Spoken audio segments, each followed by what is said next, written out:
আসসালামু আলাইকুম বন্ধুরা।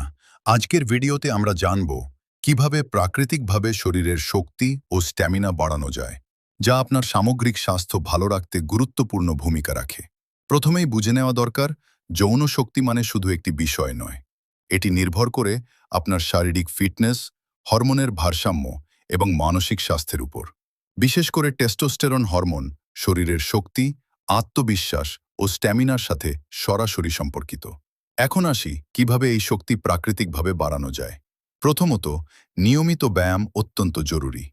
প্রতিদিন অন্তত ২০ থেকে ৩০ মিনিট হাঁটা, দৌড়ানো, পুশ আপ বা স্কোয়াট করলে শরীরে রক্ত চলাচল বাড়ে এবং স্ট্যামিনা উন্নত হয়। এর পাশাপাশি কেগেল এক্সারসাইজ করলে শরীরের নির্দিষ্ট পেশি শক্তিশালী হয়, যা দীর্ঘমেয়াদে উপকারী। দ্বিতীয়ত, সঠিক খাবার খাওয়া খুব গুরুত্বপূর্ণ। আপনি যা খাবেন সেটাই আপনার শরীর তৈরি করবে।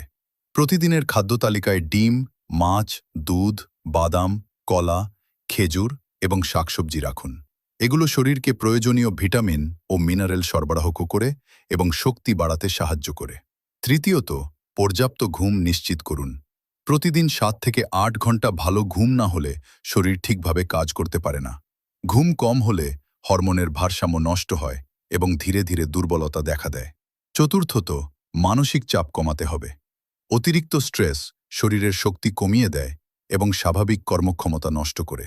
তাই নিয়মিত ধ্যান, নামাজ বা নিজের পছন্দের কাজ করার মাধ্যমে মানসিক চাপ কমানোর চেষ্টা করুন। পঞ্চমত, খারাপ অভ্যাস পরিহার করুন। ধূমপান, নেশা বা অতিরিক্ত জাঙ্ক ফুড শরীরের জন্য ক্ষতিকর এবং ধীরে ধীরে শক্তি কমিয়ে দেয়।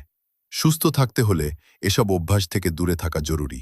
সব শেষে, যদি দীর্ঘদিন ধরে সমস্যা থাকে বা আগের তুলনায় শরীরের শক্তি অনেক কমে যায়, তাহলে দেরি না করে ডাক্তারের পরামর্শ নিন।